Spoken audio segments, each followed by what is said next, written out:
Welcome to Authentic Hustle Live that is not actually live today because we're running into technical difficulties. Amazing though, Ross. Thanks for joining us. Our special guest is Ross Huartt, Executive Chairman of EcoClaim, serial entrepreneur himself, total rock star. It's a pleasure to have you on. If you are not familiar with Authentic Hustle, this is episode 9, so get familiar. The best thing about Authentic Hustle is simply that we can come to this with anything we want. It's a variety show. It's something that none of us really get to experience in any of our other shows. We can come to this with any topic, business, family, politics, life, everything in between. And we come to you guys weekly, live on LinkedIn every Wednesday at 11. Today, it's not live, technical difficulties, but here we are. You're getting it nonetheless. Let's just get into it. Who wants to lead? Do you want me to lead the topic today, Colin? Sure. Yeah, go ahead. Okay. Go ahead. Cool. I get the privilege of leading today's topic. Today, I wanted to talk a little bit about some of the things I talked about in my podcast this week and something that I've struggled with and something that this show was really the idea for. Like, the idea for this show came from today's topic. And, let's talk about the one thing that most business developers, founders, and leaders know they should do, but are avoiding it like the plague. And it is video. And I'm right here, hands way up. I have struggled immensely with video. I don't like being on camera, believe it or not, for having, 225 episodes of my own show, which is primarily an audio show only, by the way. I did that very much on purpose. I had a level of disconnect that I could utilize. And, let's get real with it. It's not the gear. It's not that we don't have time or we don't have, the equipment. Every one of us is walking around with a supercomputer in our pocket with a great camera. But it's the fear of being seen. And, we're not really talking about this enough. And I think we have to, because video feels vulnerable. It feels exposing. And most of us are not afraid of the camera. What we're afraid of is the judgment, the imperfection of showing up authentically, and frankly, maybe not being good enough. I think we all have that fear that we're going to show up and we're not going to be good enough. But the funny thing is, there's some really, really crazy statistics on this topic. 87% of consumers say that video and video quality impacts their brand trust. 82% have bought something after watching a brand's video, and videos under 90 seconds get twice the engagement of anything else. Crazy, right?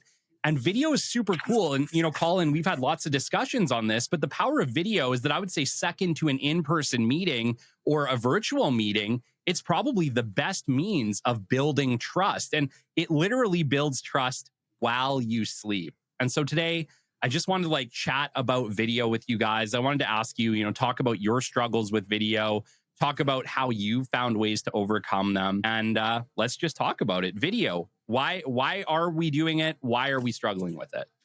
Well, you said it before there, Kelly. You said the videos that get the most responses, hits, however you want to define it, or the short ones. But I think that's a byproduct of how society's moved. We get so much content now in short form that I was at a conference last week, and it was a great conference. Don't get me wrong, in LA. But the opening speech seminar, if you will, was 75 minutes long, and there was lots of great content in there.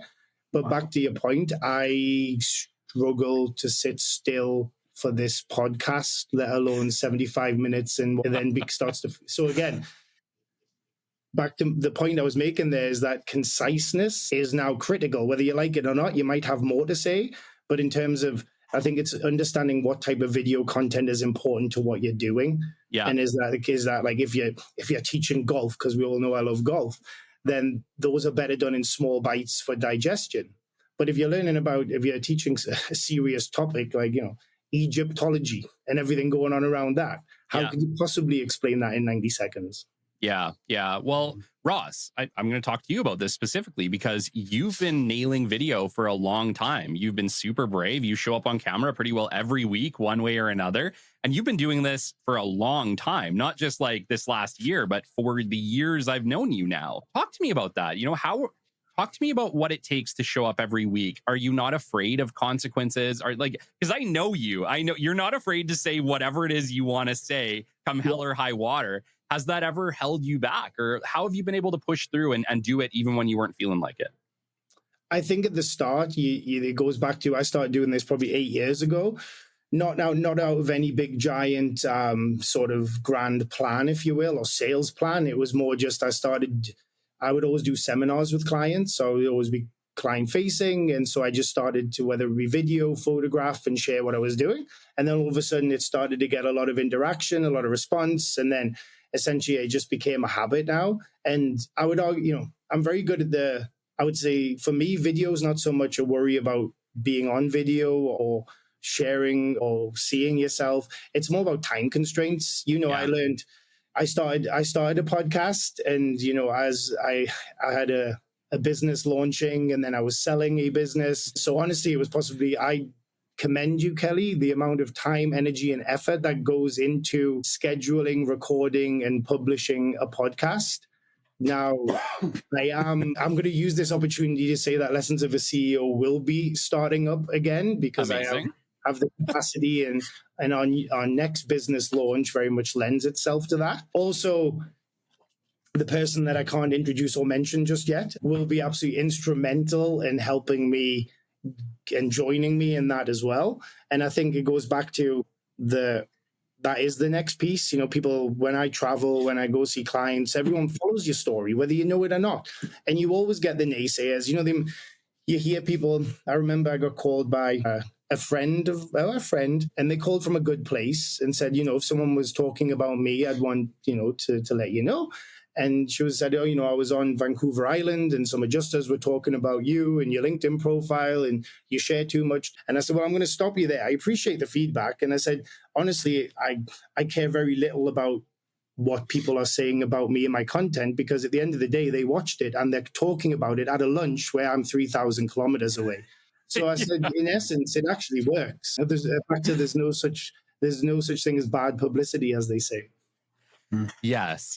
Well, honestly, I don't think that you've said too many things that are controversial. You're just not afraid to speak your mind and say it how it is. And I think we're in that like weird middle ground right now where, we're in the middle of the old and the new. Let's talk a little bit about how we started out. And you were talking about how 40 minutes listening to somebody talk is really hard. And I'm right there with you, man. Like, I'm a millennial, you're a millennial. We have I think it's a 12-second attention span. That's statistically our attention span. Gen Z is 8 seconds and a goldfish is 9 seconds. And so it's not getting better, it's getting worse. And it's only going to get harder. And I agree. I think the challenge we all have to take on is, how can we say something impactful that makes an impact in people's lives in 90 seconds or less? And you're right. It might mean we need a whole bunch of bite-sized content to get one message across. But I think we have to maybe frame shift how we're going to do that. I think it's about being authentic. Like, honestly, you know me, like, I don't schedule my social media. I don't have scheduled posts. Like, tomorrow, I'm not quite sure what I'm sharing, because usually I wait until inspiration catches me. So back to my point, for me, it's not even about trying to get a message across to people. What I've learned works well, at least on my side, is sharing your journey and your story. And whether that be like some days are good, and even sharing some of the vulnerable ones, because, it's social media, and this is an archaic statement, but social media is a highlight reel of your life. And LinkedIn is very much that way, because most people share their good things, their achievements, which are all excellent.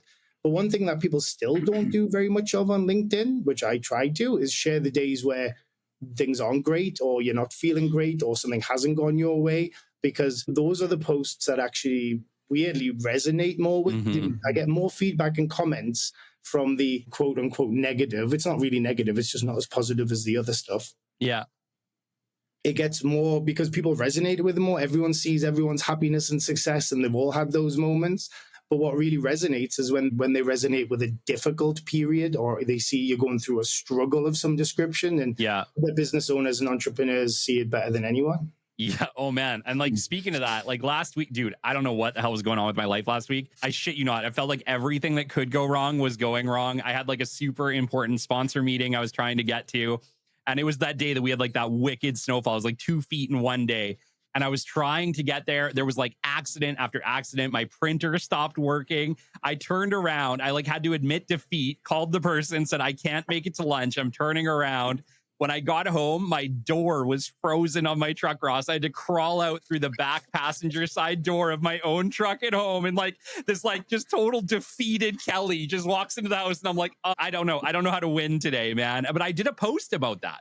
And you're absolutely right. It got a ton of engagement. And it was literally just me saying, like, sometimes you got to turn around. Like, I had no choice but to turn around and admit defeat today. But that was the day it was. And this has come up a few times for me is, this goes back to the individual. So many people, when bad things occur, they're like, oh, why me? This is so unfair. And like, I'm a big believer in energy output. And so when bad things occur, I call it your story. So like you just literally showed that example. Something bad happened a week ago that was really annoying at the time. Yeah. And then now you're sharing it as a story and laughing about it. Like even with MBC, I would argue I was probably in the darkest place of business for a period of time because I wasn't in my happy spot, wasn't enjoying things. And then 6 months sort of after that, I was in the best spot. Mm-hmm. But those struggles become the story you're able to relay and tell. Because success stories aren't, I went from A to B, they're everything in between. And your ability, back to your social media and your video, people care about relatability. And so for me, I think it's very much when you share that. But when bad things occur, I actually tell myself now, and weirdly, I got this from a 90-second Instagram clip that stuck with me, but it's very much, I tell when something bad's occur, I'm like, well, this is great. This is going to be part of the next story I tell about something we overcame. Mm-hmm. And like, honestly, I kid you not, as bad as it is or annoying as it is in the time, like I found my brain at least works when it can reconcile something. So if a negative has occurred, I'm like, well, what do I need to do? And how will this story shape out? And then it's reconciled and then you action. You talked about briefly how with NBC, you were in probably one of the darkest places in business. And then, 6 months later, a complete 180. I think that just shows like the roller coaster that is all business. And people have to like remember that. It's like, I remember that every time I'm having a shit week, I know for a fact a good week is coming. It's just, you have to live through enough shit weeks and enough good weeks to know that that's the cycle. Right? Well, honestly, my big realization, I've always known it, but the big realization that I actually accepted a few months ago is that entrepreneurs and people who start businesses, everyone thinks it's about the end goal. Everyone thinks it's about that carrot of having a successful exit or having a company that generates X amount of revenue, and we judge our metrics on that. And and it's easy to say hypothetically it's about the chase, but it truly is. It's like it's the grind and the hustle that is fun. Like I look back at the MBC journey for 10 years, and I was the happiest at the first 5 or 6, where it was just nose to the grindstone, getting after it, action, executing. And then as soon as it becomes a big behemoth to manage, that's not my fun place. Yeah. But I look back on that journey and so take EcoClaim, for example, a startup that's in multiple countries, having a lot of success, but it's hard because you've got to get funding, you've got to grind, you've got to see people. But I know now that this is the bit that I enjoy. And so like I don't even think about an exit. I think I tell myself to remind myself to be present, because when I look back on this was the actual fun. Yeah. Yeah. And it's too easy not to do that because, again, you get obsessed with, I need that carrot. But if you focus, like, as soon as you get the carrot, I can tell you better than anyone, there's another carrot that you create and make. Yes. So it never stops. So if you don't enjoy chasing the carrot, you're doing the wrong thing. Yeah. Yeah. And there's so much promise in a new thing, right? Like, you look back to anything, get it. I find, I'm like you, Ross, I find starting something I'm really powerful at. It's where I have to like get on myself and have discipline is like now. Like, let's talk about the BDP. I think the BDP for me is harder today than it was in the first 100 episodes.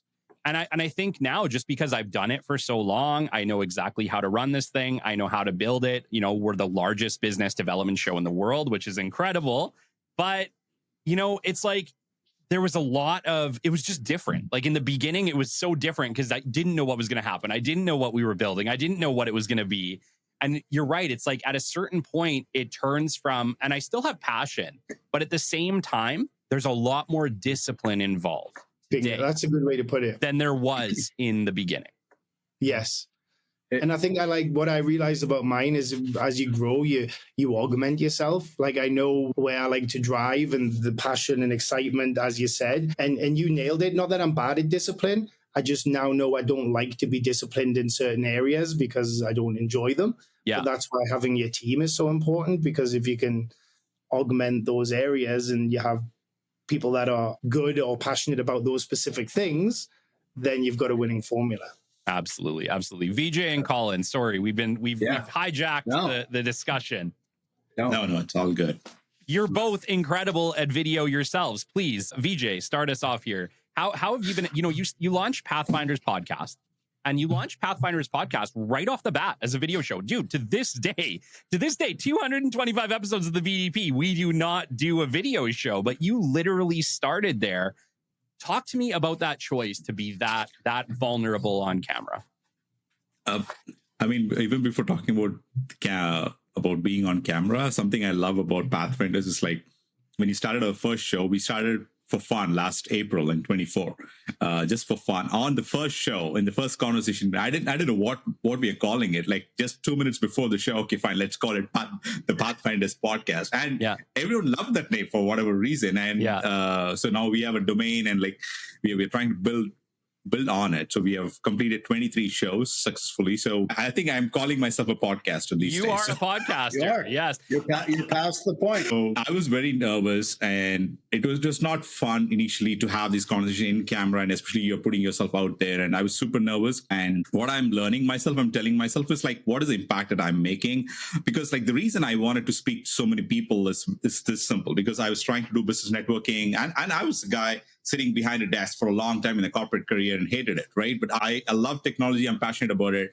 But how can I connect to more people, like not just in Edmonton, to the global network? And so far, we have spoken to people from San Francisco to Hong Kong, to Germany, to Europe. So we have done that. And I think the kind of messages that we're getting from Hong Kong is very different from the messages that we're getting from Germany, so is LA and whatnot. I think that is powerful. Previously, the concept of conversation didn't exist in society. Like through the mainstream media, the COVID or not, there's only one narrative that you have to stick to. There's no alternate narratives. Like Ross was pointing to 2024 podcast listeners being the top in the world, right? Yeah. Obviously, because like people are listening to it, because there is gravitation towards authenticity, and people are being authentic on those podcasts. So I think that's why people want to watch it. And so I think that I love that. I love having authentic conversations like this one, and on Pathfinders or otherwise. So that's my motivation to do it. And also, like, I have a topic today. I'll talk about it. But sometimes, like, if I don't want to do a podcast, if I don't want to talk to a guest, by all means, I shouldn't be doing that also. Yeah. So it's me being authentic myself as well. So it doesn't always work, but I try to be as authentic as possible in the video as much as I can. So yes, absolutely. No, so my problem with video and the reason that I've struggled so much with it, you guys all know me fairly well. You know that if I do anything, I'm doing it 150%, right? I don't half-ass a single thing in my life. And so my struggle with video has always been, well, if I can't do it better than everybody else, do I want to do it? Do I look at the studio room that I have, right? I didn't want to do even this show until I could set up a studio room where I was happy with it, where I could feel good about it, feel confident, have my happy place behind me, right? Like, I want structure. And I think for me, I've struggled to do video just off the cuff. And Colin, this is your like amazing strong point. And I love this about you. You will just off the cuff video like no tomorrow. Talk to me, my friend. You are brave. How are you able to do that so consistently? Kelly, you couldn't. Oh, it's last 10 seconds. Okay. Well, it's okay. It should pick it up either way. You. Yeah. Kelly, where'd you go? There it is. Oh, there we go. Oh, am I back? There. Well, Kelly, I would. Yeah, you're back. You're good. I would challenge you, Kelly, because you've got a podcast that's had lots of success, and we're doing this right now. And so I'm curious as to why you wouldn't just turn your video on. Like just take like an off the cuff video. No, just when you're doing your podcast, just turn your video on. Because here's the other side to it. So I'm really, really good at producing an audio show, Ross. So every bit of like lessons and stuff that I've put in has been to creating like the best quality sound I can. Like I want to compete with the biggest shows when it comes to sound quality, and I can do that with audio.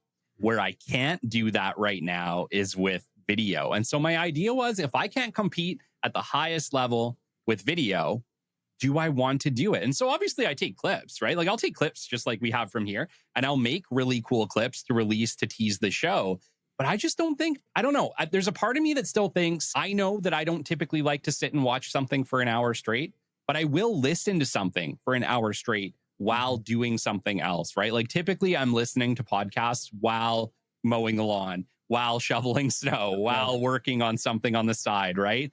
So my thought was, I think my ideal target audience still listens while doing something. So I didn't see like a main point. Plus, it would add another level of production that would just, like, you guys know, at this point, it already takes me quite a while to get my production the way I want it. So, but I would challenge that again, Kelly, because yeah, last time, I mean, again, as a podcast listener, I don't think I've ever once judged, I haven't never judged a podcast based on my expectation is that I can hear them, and usually that, like, every time that's accurate. Yeah. And video and audio quality, as long as it's like you can hear it. Yeah. I don't think anyone judges a podcast on those KPIs except the person that hosts the show. Oh yeah, I judge the bejesus out of my quality. I have like you wouldn't believe the lengths I have gone to clean up audio, Ross. It's honestly, it's embarrassing. I know I'm definitely not diminishing what's required. I'm just trying to push Kelly to turn his video on and all his podcasts, really, is what I'm doing. Yes, I know. It's a tough one. Maybe I should. I don't know. It's a tough one because I edit the audio show pretty strongly, right? To make sure that it's concise, it's to the point, it flows well for all of our guests. They all sound amazing. And I haven't had that same level of skill with video, Ross. So what it is it's a skill gap. And we're not at a stage right now where I can outsource the production, nor do I really want to on a certain level. So it's a tough one. I get what you're saying, and I know maybe it would be valuable, but there's still a part of me that's like, nah. Can I say something? The reason I forgot to answer that, Kelly. I mean, the reason I did even like video is because, like, I loved watching podcasts on a video format myself. Okay. The Joe Rogans, the PBDs, the Tucker Carlsons, and so many others, like wonderful shows. Yeah. Lex Fridman's and so many others, right? So I wanted to see the host reaction. I wanted to see the guest reaction. Okay, when they're raising their eyebrows, like when they're laughing, okay, what do they mean? Because the context actually, even if they're like cracking a joke, the context actually matters a lot. Yeah. I love hearing it on the audio as well when I'm driving. I love that equally. But I love watching it on a big monitor or on the TV. That's what I love, actually. Yeah. So that is something pushed me to do audio, even though I've been pathetic in some episodes, I admit it. But I want to do video, because I want to get the full context of the host and the guest. Maybe that's the reason I did it, but it's the motivation is different for everyone. So I get it. Yeah. I feel like I don't think about things as much as everyone on this call, is what I've realized. Yeah. Because when I launched my podcast, thanks to pressure from Kelly, and which is why I'm pressuring him back, by the way, was I didn't even think about audio and video. I was like, oh, there's a video option. Let's just do, if we're going to do it, let's do video. Yeah. Like, it just didn't occur to me that it was just, if you're going to do one, to me, it seems, why wouldn't you do the other? Like, as in, because you sometimes, same as you, if I'm on a plane, I'll listen to it. If I'm in my gym, I'll put it on the TV and watch it. Again, so for me, it's whatever format at the time. So I feel like when I did it was just a case of those are the options available. Why wouldn't you do it? And back to VJ's point, you see human interactions, especially business development and sales related people, work on visual cues. Like when you're meeting someone new or working with someone, the visual cues are more important than the verbal ones. Yeah. Because you can tell if someone's interested, someone's aligning. There's so many things you can tell, and that holds true of conversations. So when you're watching one, you get the context of how it's being said, not just what is said. You know, I don't think you're wrong. Like, I think there is a trend 100% going that way. I just think one of the, all of the shows you named, BJ, are very highly produced shows. Every show that you said you love watching is in a studio being produced at a level of like movie and television, right? I agree. If I could do that, I would do that. It's because I can't do that. And it would just be another talking head that for me, I've just been like, do I want to be another talking head? Or do I want to have something unique, which is my voice, which is a radio style show? So I think, the BDP started out as a radio style show. And I think, for the foreseeable future, we're going to stay that way just because that was the vision I had for it when we started. Maybe like this is the video show. This is why this is it. So you're on video now. This is the video show. Agreed. And it's really cool the way that we get to do this one. And it pushes my boundaries with video. So, we're going back to the beginning. This was the thing that I was like, I need to do something different here in 2025. What is it going to be? I want to do a live show. That was the idea with this, right? But Colin, sorry, we got sidetracked once again. Please, because you are really great. Really great at just shooting video. You're on Instagram. You got reels going every 30 seconds, dude. Like you are the king of just shooting on the fly and doing really great video. Talk to me about that. Like, do you struggle with that? Do you struggle to take video or was it something that you had to overcome? No, you know what? I'll put it this way, and it might sound coy, but I'll believe it when I see it. So I go back to what Ross is saying is I'll believe something when I see it. So when I see somebody say it, it's more believable to me, right? Because the one thing that I just can't get over is I don't like the word, but I hate it. I hate the 10X. I hate the guy saying I had an 8-figure exit and he's 21 years old. And maybe he did, but he didn't talk about or he didn't show us how he got there, right? If I can see Ross go from start to finish, he just started up, right, the new venture, and I'm watching him vicariously. I know he was in LA, right? I know what conference he was at. I was there too because I watched it through his eyes. So I feel that part of it. So if you, that's the only way I can say it is I believe it if I see it, right? It makes that much more to me. So I was writing down some notes when you guys talked. It's like those little sound bites. If I can put a face to that sound bite, it means that much, it'll sink that much faster into me, if that makes sense. I don't want to hear from somebody else about how somebody else made it. I want to hear what they did. I want to hear how they went through, they had to go through the mud to get to the dry land, because that's real to me. So when I do it, you're right. I am shooting a lot of video or that type of thing and keeping it real. And I've got past the point of, I understand where you are with the show, but I've got past the point of putting a filter on it. Yeah. Because I get so sick of filtered video or filtered photos. I'm like, wow, I know that person. That's not what they look like. Yeah. Well, let me start out by saying I'm not saying the way I do it is the best way. I'm honestly saying I'm dealing with self-limitations that I'm having to push through. Right. And honestly, I just want to be more like this is the word we're talking about, authentic, right? Authenticity is not filters. Authenticity is not polished. Authenticity is not going to the edges and making sure everything is a perfect package and delivering it to your customer, right? Or your client. I think your client will believe in you when they see who you are. They're gonna buy from Ross or VJ or from Kelly or from me when they know you're authentic, right? Like we're just real people doing real things. And that's where I think social media has kind of gotten rid of that, right? I think TikTok brings back maybe more raw than needs to be, but at least it's real. Yeah. So I'll like when I'm in the gym, say I'm on the treadmill or doing whatever, I'll just put it on a loop with shorts, right? Because then I hear Ross, then I hear Kelly, then I hear VJ, then I hear this. Like you guys say, you have a very short attention span, right? Like 8 seconds, or a goldfish is 9 seconds. I always say I have the attention span of a newt. Right? Like a newt is really small. If I can't stay captured into something, I just move on. Right. Yeah. So that's the same thing as video. If like it's kind of weird. I'll use Jim Rohn, right?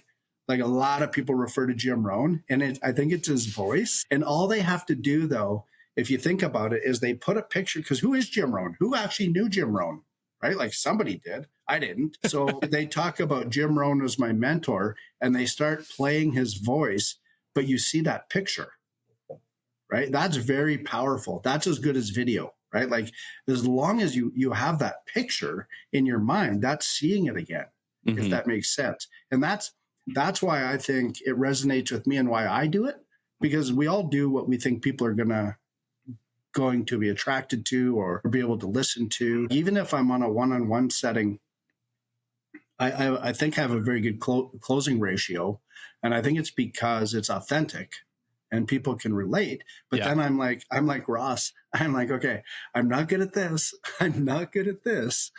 But recognizing that I'm not and letting the people that are good at that, because they're not good at what I do, right? And that's the whole teamwork. And I think to extrapolate on that is why some make it and why some don't, right? Is they don't make it because they're gonna run this thing right through the end zone myself, right? They're never gonna get there. Yeah. Right? They're always gonna be on their fourth down or whatever's gonna happen. They're never gonna get there. But the second we can see that big picture, right? Then we get there. And that has really nothing to do with the video clip, Kelly. I have no idea where that came from, but that's... But you said something there, Colin, before that, again, showing your authentic self, but the piece you have to be, and so I would share this, well, I guess arguably a word of caution. You've got to be willing. So again, look at where you are in your current trajectory and career, and you have to ask yourself, do the opinions of others really matter to you?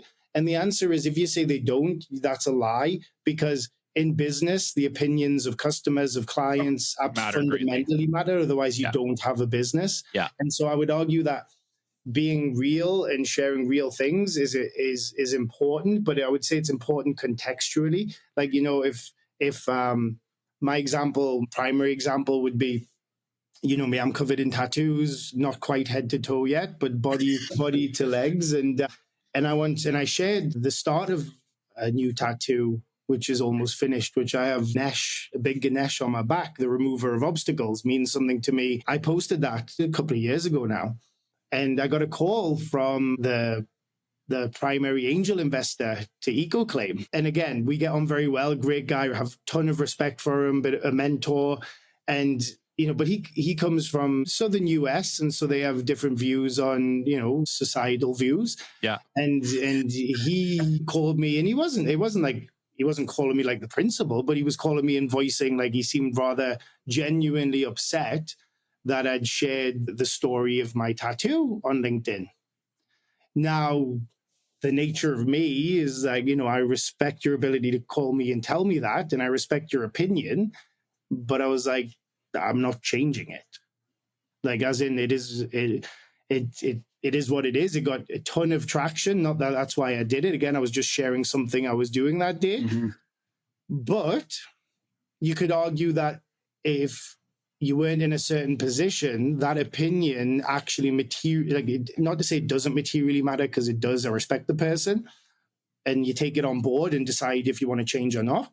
But the point is, there'll be instances where that person matters exponentially more to you in many levels in terms of success, finance, moving forward. And so you have to ask yourself the risk reward of how authentic you want to be. Now, I don't hide anything, but I'm lucky that I'm in a position of having exited a business, starting two others. And so I would argue I built credibility, not intentionally, but when I started doing this, I'd already built a level of credibility. And so... But if you're starting fresh and you just go, context is very important when it comes to this, I think. Actually, it's super funny that you said that, Ross, because we did a show a while ago talking about how authenticity is actually a privilege. And you have to build, like, I agree. Yeah. I actually agree with you completely. I think on some level, you have to earn the right to be truly authentic. As shitty as that sounds, as shitty as that is from a show called Authentic Hustle. You can be as authentic as you want, but then you have to understand the rest of the world reserves their right to judge, which they do anyway. That's right. Mm-hmm. That's right. And so, like, what we were talking about is that being able to be truly authentic probably is reserved for the privileged and the people and the accomplished and the people who have already essentially earned that right. Yes. It's an interesting idea. I never thought of it like you said in that context. It was more from like a risk management standpoint, but really it's all the same thing. Because again, you can be authentic, and if you're in the, I don't know, you use the industry, if you're a tattoo artist or a barber, being authentic off the bat is actually helpful to you, because that's, people want the societal background of that profession matters less to the customers that care. Yeah. So again, like I said, it's understanding the context of the world you live in.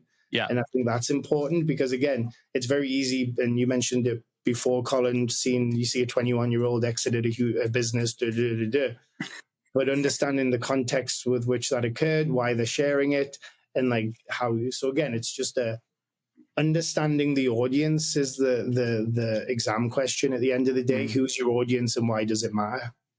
Yeah. Mm-hmm. Yeah. Okay. Right. Well, that was great, man. Did that ever go long?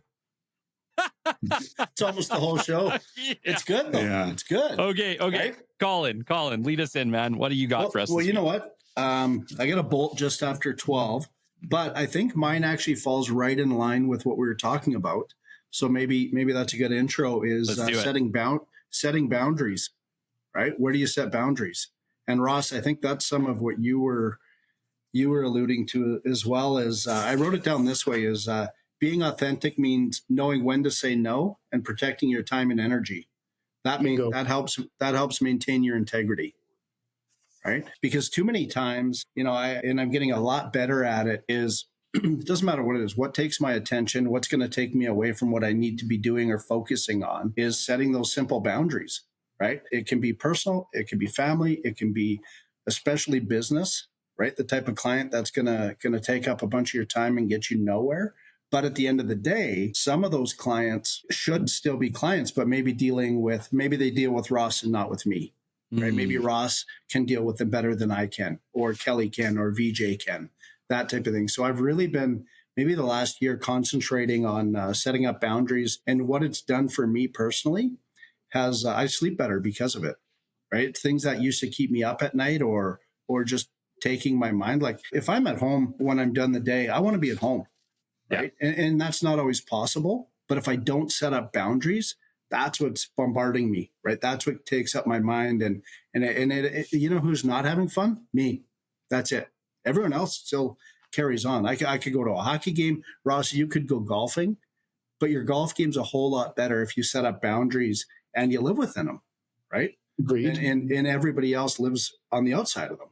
Yeah. Whatever, and we all have different boundaries. And I'll give you an example, very, very basic one that happened to me in the last year. It was in a real estate deal I was representing somebody, and at the end of the day, that it was so simple. There was no keys for my buyer, and so I called the realtor and I said, "Hey, where's the keys?" And he said, "There's no keys." I actually said, "Well, that's weird. One part of a transaction of a house would be keys," and he says, "Well, go get some made for them." And I was like, this is odd. Okay. But I'm representing a buyer. So you know what I'm going to call a locksmith and take care of this. And I did. Cost me $500. Wasn't the end of the world. My client the other person on the other end of the transaction has completely demolished their reputation with my buyer. So then he calls me and he says, "You know what? Lots of times I pay for keys for clients." And I said, "Well, it's different if you choose to get them their locks changed because of who knows who has keys for the house. Yeah. It's another thing to not have keys available, right?" Agreed. And so then he calls me back and he said, "Well, you know what? My wife actually told me I've never paid for keys for anyone, so I just wanted to come clean with that." And I'm like, "Whatever, just let's stop talking," right? So then he tried to call me again. I didn't answer. He tried 3 more times. And then he texted me and he's like, "Why are you ghosting me?" So I phoned him and I said, "You know what?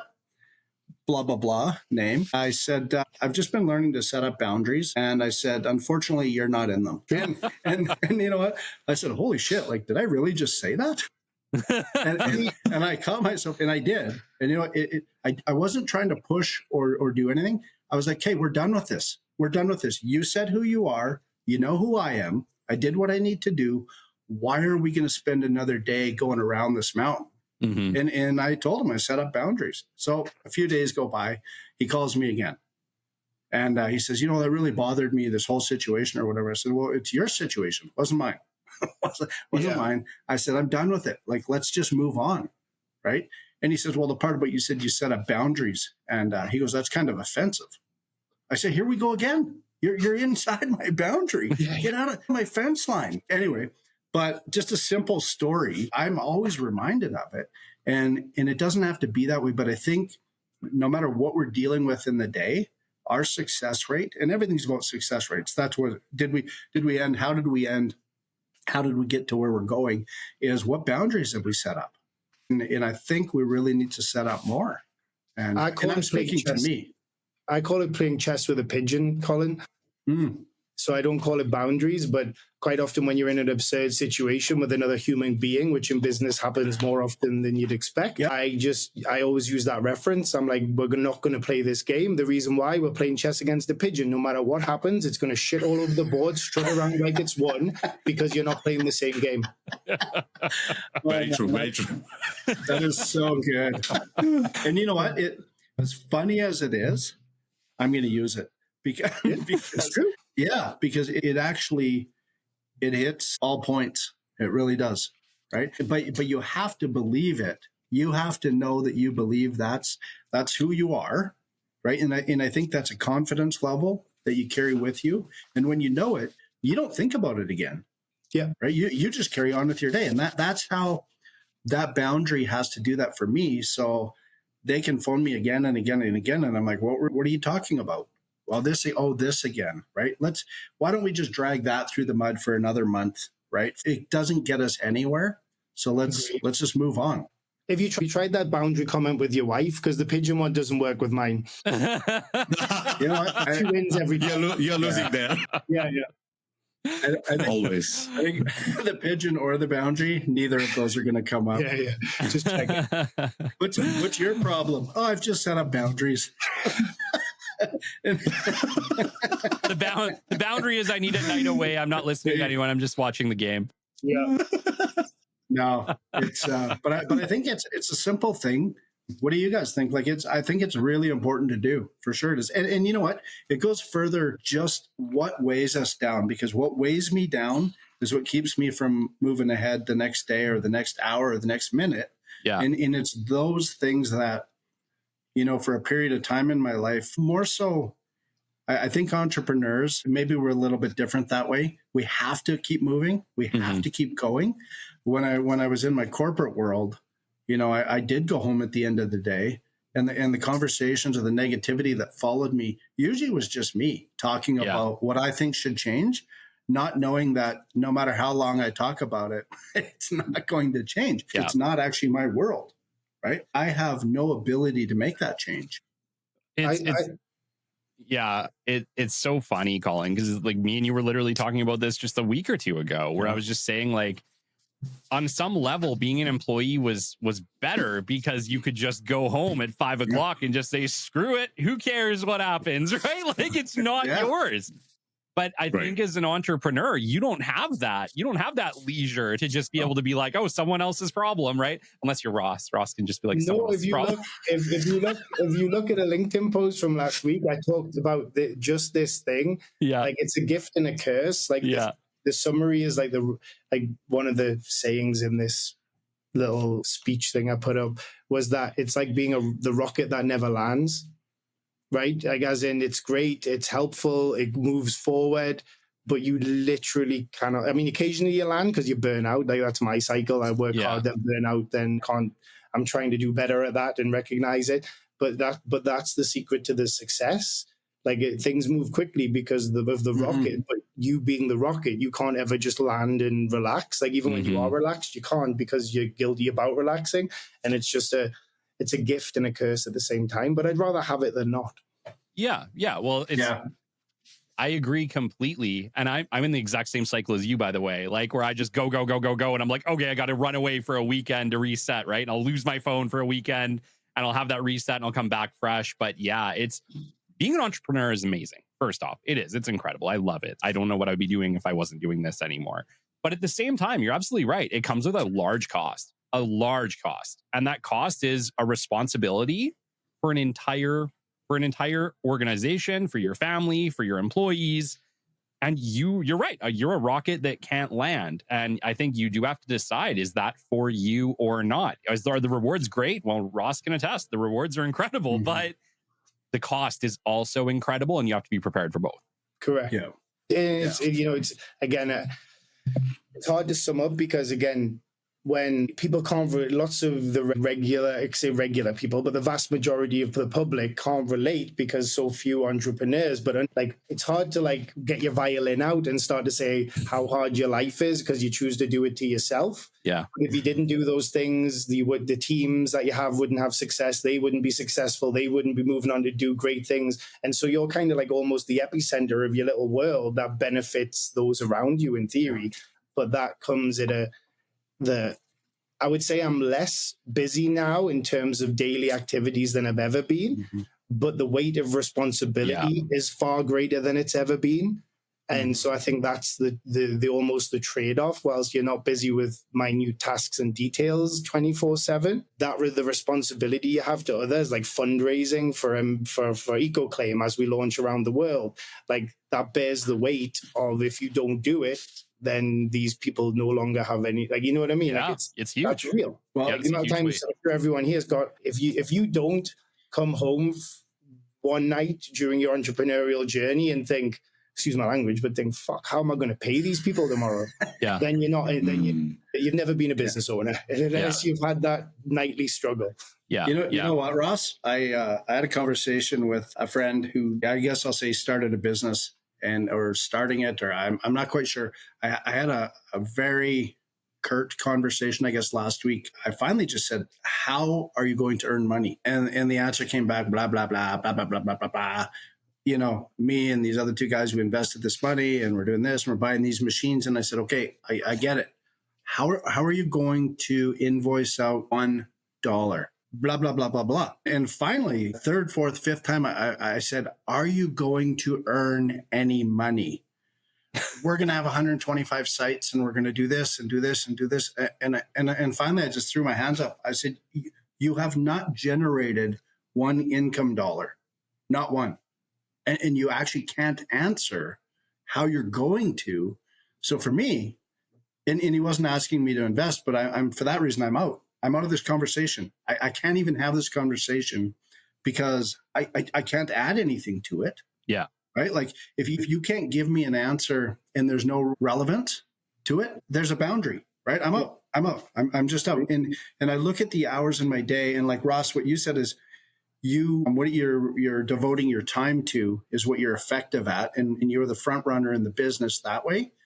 I'll give this to you, and I watch you, closely. And I guess that's because you're on LinkedIn a lot, and it's good. And I'm always looking. Is you've obviously mastered the art of let the people who are strong in their strengths work in that, right? And maybe I told you this story. Somebody asked Tiger Woods, why are you so good at golf? And he goes, whatever it was, I drive 200 balls every morning before I do anything else. And they said, well, what about your short game? He goes, I'm not good at my short game. So why don't you practice it more? Because I'm not good at it, right? So it all came down to you're strong in your strengths, you're weak in your weakness. Learn that. Mm-hmm. Just because if he goes and hits 10,000 chip shots, but he's not good at it, it's a skill, right? You can get a little bit better, but you're not going to get great. Yeah. So why not hit it 400 yards to the green and then tap it in? Yeah. Right. And that's the same thing I try to do now is if I have a customer call or somebody has a question, I did it this morning and I understood what the guy was saying, but I'm not the right guy to answer that question. I said, hey, do you mind if I pass this off to my business partner just because he's going to have a better answer for you? Where before I wanted to be the answer for all things. I wanted to be able to have the answer. I wanted him to have confidence that I made the call. This guy gave me the answer. But you know what?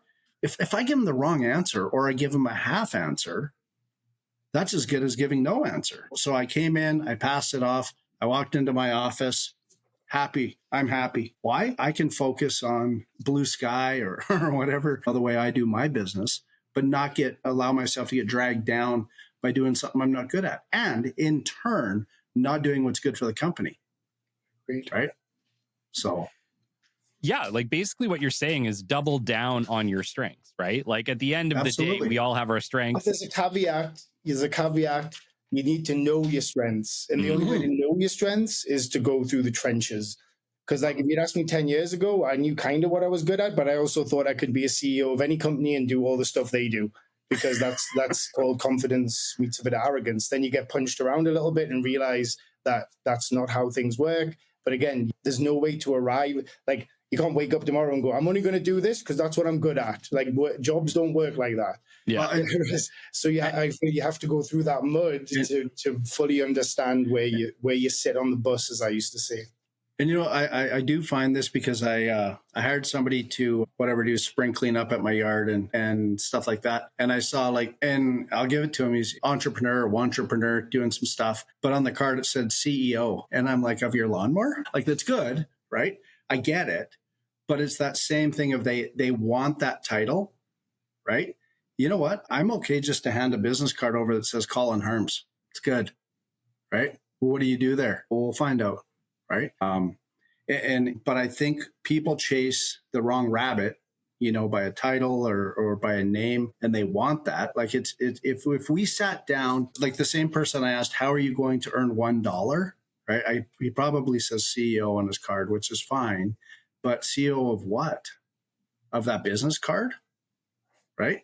In Ross, like you, I'm very much, we're similar in a lot of ways. That way is, I'm the president of the company on paper, but I'm certainly not the general manager of the operation, right? And nor should I be, and nor do I want to be. But it would be a great title if someone said, "You're the general manager." Yeah, no, I don't want that call. I'm good. Yeah, 100%. Because you know what it entails. That's the difference. Is that Jody at Eco claim she's an excellent CEO and she's built for it. I mean, she can drop into my she's the intermediary, right? She can communicate with me at my level, but then runs the team extremely well. That's a skill set I reckon after trying it, I recognize I didn't have the patience for. And so that's why I had a saying my team got used to, and I'm like, man, I can say this again, but I can't understand it for you. And I think the art of good managers and team builders outside executive level is being able to relay things in different ways so people understand them. That's why I realized I like dealing with C-suites, because the level of understanding is much clearer and doesn't require me to have to adjust levels to get things across. And I recognize that towards the end of the last one, and so now all businesses are set up to negate that. Okay. Yeah, I mean, the best use of time for C-suites or any leader for that matter, especially who's managing the company or representing them at the topmost levels, I think is the best use of the time is probably thinking, strategizing, and delegating. I think those are the three things. I mean, they shouldn't, I'm still recovering from that because I still sometimes do certain things because I love it. Yeah. I wish I could delegate more of it. I should probably delegate 100% of everything I'm doing, but I'm definitely thinking about it because I want to be able to use that time to probably strategize, to be able to think effectively, to be able to make better decisions. So I'm learning that as a business owner. Something I wanted to share in terms of almost perfectly matches with what Colin brought today in terms of saying no, because be the boss of your calendar, right? I mean, I just watched a podcast from Chris Williamson last night with the Naval Ravikant. I highly recommend this book as well, The Almanac of Naval Ravikant. He's a great guy. He's the modern philosopher you should listen to. It's a 3.5 hours podcast. If you can make it, it's amazing. He said something crazy about go delete your calendar, right? I mean, the intention and context behind that is not to have a schedule, but to be able to effectively produce what you can best for that day, for that hour. That's what he's after. Because in terms of he speaks about happiness and joy and so many other things, I totally understand where he's coming from, because what we're trying to do in terms of happiness and followers and the numbers and so many other things, sometimes we are also trying to impress the people we don't even like or don't even know. Right? I mean, when I'm putting out content, I'm not thinking of how many followers I'll get, how many likes I would get. Never. I mean, if people watch it, great. If people don't watch it, great. I mean, it's not coming from a place of arrogance, but at the same time, it's coming from a place of understanding that people may or may not watch it, right? Yeah. So that's where I'm coming from. And if they like it, they would comment, like, respond. And I'm learning what is a good content by the day. Something I wanted to share in terms of like from the concept that is parallel to what Colin was saying is, I think one of the biggest cult in the world, if any of you were to guess, I mean, it is probably mediocrity. I mean, I'm saying with passion because like the biggest cult in the world is actually mediocrity.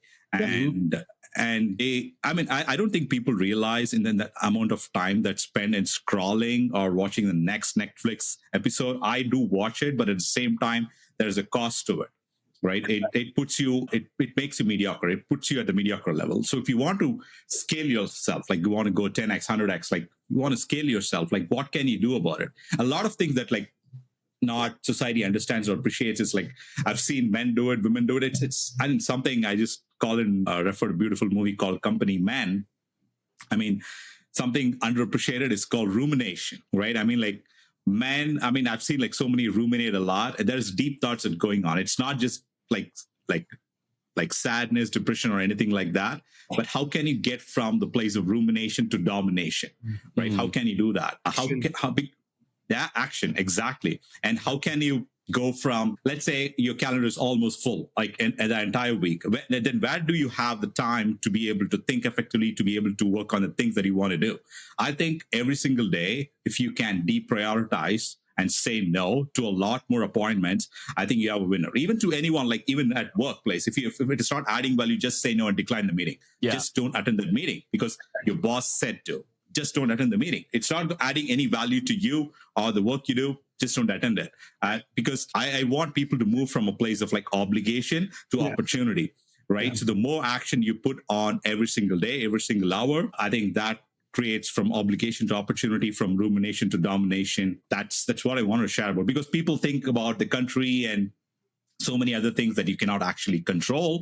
And I would rather them focus on what they can actually control. You can control your schedule. You can control your calendar. You can control the emails that you're sending. You can control the calls you're making. Kelly talks about it a lot. So focus. I would wish people focus on the things that they can actually control. I mean, with your partner, good luck. It's not going to work. But I'm saying even otherwise. But if you can focus on the things that you can actually control by the day, by the hour, and say more no's, and you don't have to delete your calendar like verbatim, but at the same time, if you can decline more meetings and make use of your time, I think that would go somewhere. See, Colin's nicer than me. He explains that he's got boundaries, whereas my answer is just no. Like, as in, I learned very quickly. You know, the amount of emails I used to start to write to explain why I couldn't attend or why I wasn't available. And now I just say I'm not.